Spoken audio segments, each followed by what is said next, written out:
নমস্কার বন্ধুরা, মৌসুমি kitchen and ব্লগে আপনাদের সবাইকে স্বাগত।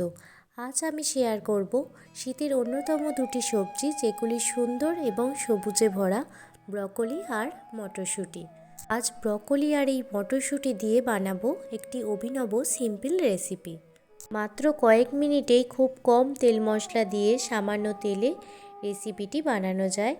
ভাত বা রুটি সবার সাথেই খেতে এটি খুবই ভালো লাগে। ব্রকলি ও মটরশুঁটি দুই নানা পুষ্টিগুণ সম্পন্ন সবজি, আর এগুলো আমাদের শরীরে রোগ প্রতিরোধ ক্ষমতা বৃদ্ধি করতেও সাহায্য করে। ডায়াবেটিস পেশেন্টদের ক্ষেত্রে ব্রকলি খাওয়া খুবই উপকারী।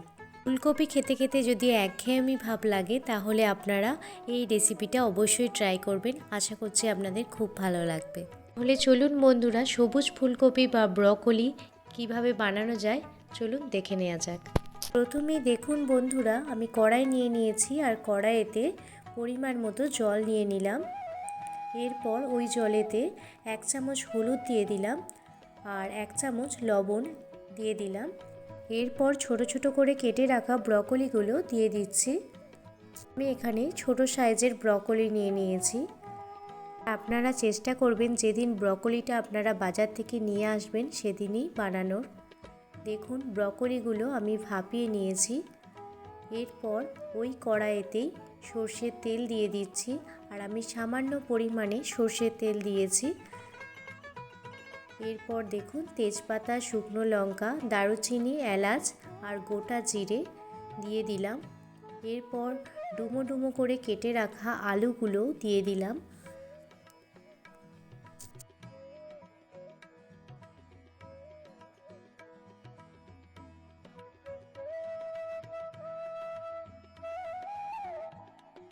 আলুটা ভাজার সময় আমি পরিমাণ মতো লবণ আর পরিমাণ মতো হলুদ গুঁড়ো দিয়ে দিয়েছি।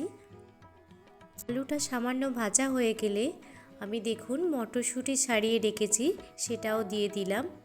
দিয়ে আবারও ভালোভাবে মটরশুঁটিগুলো নাড়াচাড়া করে খুন্তির সাথে মিশিয়ে নিচ্ছি। এরপর ডুমো ডুমো করে কেটে রাখা টমেটোগুলো অ্যাড করে দিলাম। টমেটোর সাথে মটরশুঁটি আর আলুটা ভালোভাবে কষিয়ে নিচ্ছি যতক্ষণ না টমেটোটা মেল্ট হয়ে যায়।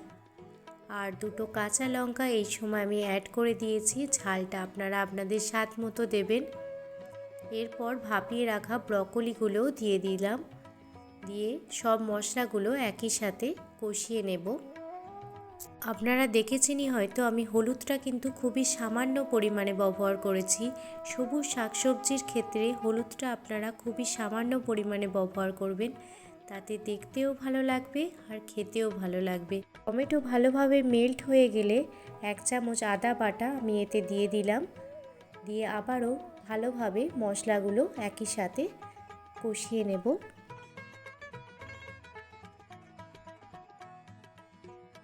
সবজির সাথে মশলাটা ভালোভাবে কষানো হয়ে গেলে আমি পরিমাণ মতো জল দিয়ে দিচ্ছি।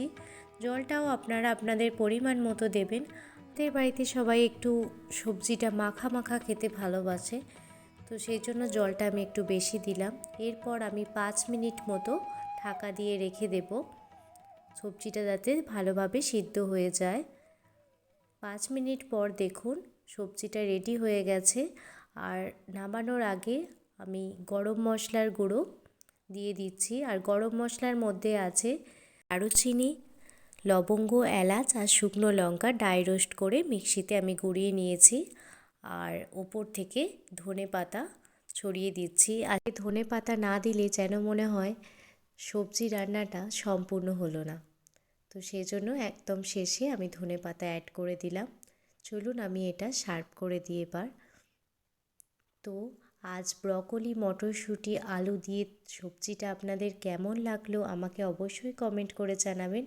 যদি ভালো লেগে থাকে প্লিজ একটা লাইক, কমেন্ট, শেয়ার করবেন। নতুন বন্ধু আমার চ্যানেলে ভিজিট করে থাকলে প্লিজ চ্যানেলটি সাবস্ক্রাইব করে আমার পাশে থাকবেন। ভালো থাকবেন, সুস্থ থাকবেন, সাবধানে থাকবেন। আবারও কোনো দিন অন্য কোনো ভিডিও নিয়ে আপনাদের সামনে হাজির হব। প্লিজ লাইক দিতে ভুলবেন না কিন্তু। ভালো থাকবেন। ধন্যবাদ।